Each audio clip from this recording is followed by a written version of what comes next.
Bonjour à tous. Aujourd'hui, présentation du dressage du plateau de fromage. Alors, on va voir un petit peu tout ce que l'on peut faire avec cette activité. Pour faire un plateau de fromage, la première chose qu'il nous faut, c'est un plateau. Alors, ça peut être n'importe quel type de plateau. Là, j'ai un plateau en inox, par exemple. Euh, j'ai également un plateau de ma grand-mère. Bon, on va pas l'utiliser aujourd'hui. On pourrait utiliser par exemple une planche en bois, voilà, pour pouvoir mettre le fromage. On pourrait utiliser éventuellement aussi une ardoise. Moi aujourd'hui, je vais utiliser un plat en terre qui vient du Mexique, qui est assez grand pour accueillir tous les fromages que je vais vous présenter. L'important, c'est que ces plateaux de fromage soient d'une hygiène irréprochable et qu'ils ne transmettent pas un goût particulier au fromage. Alors des fois, on peut y venir y mettre des feuilles, etc. Mais il est important de bien nettoyer tous les éléments qui vont venir garnir ce plateau de fromage. Qui dit plateau de fromage dit fromage. Et on va commencer, je vais dire, par vous les présenter. Donc le premier que je vais vous présenter, c'est ce qu'on appelle, moi ce que j'appelle le régional de l'étape, c'est le fromage de Sainte-Maure de Touraine. C'est un fromage de chèvre qui a la particularité d'être en forme de bûche et on voit également qu'il y a une paille de seigle à l'intérieur. Euh, c'est un fromage qui a une très bonne popularité dans la région de Tours. Ensuite, pour les autres fromages que je vais vous présenter aujourd'hui, donc on va avoir toutes sortes de pâtes parce que sur un plateau de fromage, il est important de présenter toutes les pâtes ainsi que tous les laits afin que les clients puissent avoir un éventail de choix assez important. Donc le premier que je vais vous présenter, le Saint-Nectaire qui est ici.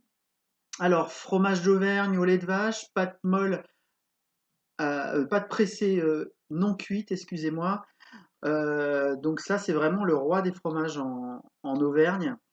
Ensuite on a un osso hirati qui est aussi un pâte pressée non cuite. Alors par contre il a la particularité lui d'être au fromage de brebis et il vient du Pays Basque. Notre pâte pressée cuite, donc le fameux fromage du Jura et de Franche-Comté, le comté. C'est un lait de vache. Ensuite, je ne vais pas le toucher à la main, mais vous l'aurez reconnu, c'est le ce fromage vient du nord de la France. C'est un pâte molle à croûte lavée. On remarque sa couleur orangée. Et si vous aviez l'odeur, on remarquerait également son odeur. Pour la pâte molle à croûte fleurie, j'ai choisi un carré de l'Est. On aurait pu choisir un brie ou un camembert de Normandie. J'ai choisi de prendre un fromage qui n'a pas d'AOP et que j'apprécie moi particulièrement. Pour terminer l'ensemble des familles, il nous manque la famille des bleus.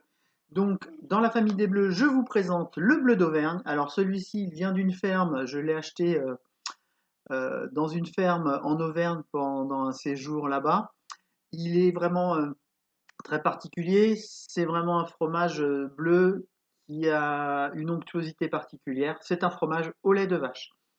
Savoir que un des plus connus dans les bleus, c'est le Roquefort qui lui est au lait de brebis. Alors, pour le plateau de fromage, c'est comme une photo de classe. On va mettre les petits devant et les grands derrière pour que votre client puisse les voir en fait.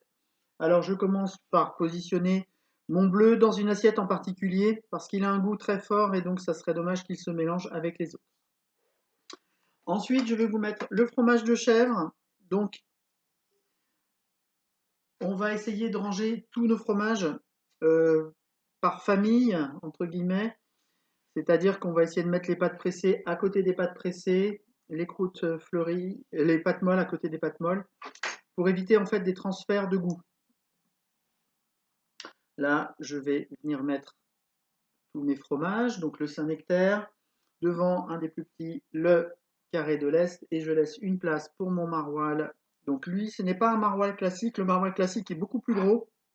Là, c'est ce qu'on appelle un quart de maroilles. Donc imaginez un maroilles classique qui ferait à peu près 12 cm de côté. Il y en a un que je ne vais pas mettre sur le plateau, mais que je vais vous présenter quand même.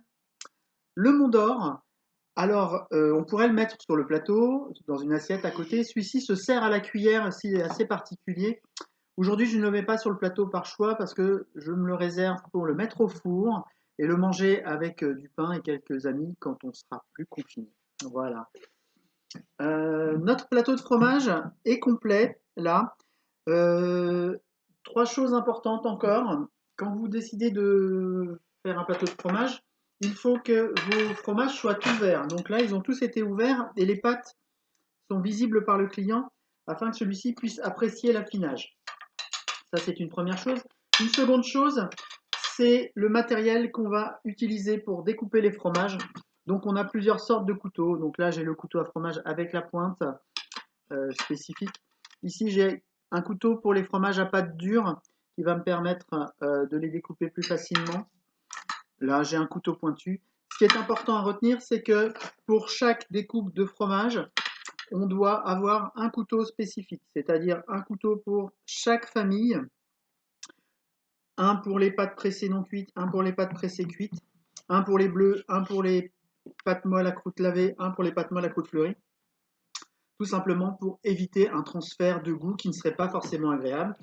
Si votre voisin a décidé de prendre du bleu et que vous prenez du fromage de chèvre derrière, ça serait quand même dommage que votre fromage de chèvre ait un goût de bleu d'Auvergne, même si les deux sont excellents. Ça, c'est le plateau de fromage basique. Ce qu'il faudrait aussi pour le rendre vraiment complet, c'est proposer des produits d'accompagnement que je vais vous présenter. J'en ai choisi quelques-uns, pas au hasard, mais qui peuvent aller sur ce plateau.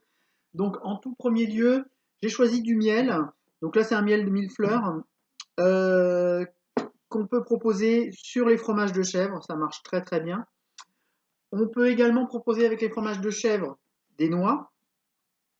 Mais les noix iront aussi parfaitement avec le comté. On ne peut pas faire d'osso irati sans confiture de cerise noire.